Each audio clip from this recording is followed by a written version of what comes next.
So right from the very beginning, I was concerned about the governor's plan to give the money to education. And what I think is really unique about transportation funding, I build a bridge, it takes a year or two to get that done. That money's expended, it's no longer there.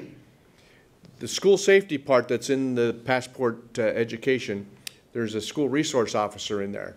What happens in 4 years when that money goes away? We're going to get blamed for it. We got blamed for the stimulus money disappearing, federal money. I think Representative Knowles has an excellent idea. We give it to something that's actually built, creates private sector jobs. It's an excellent idea. But when you give money to the education establishment like this, it's like throwing it into a black hole.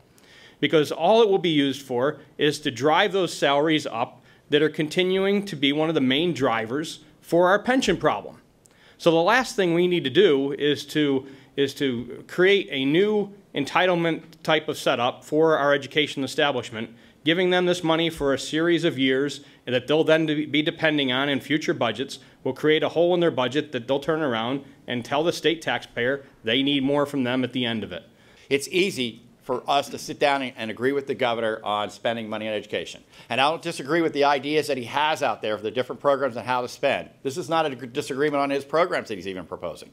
It's simply we feel that there's more of a need right now for that money to go into infrastructure improvements.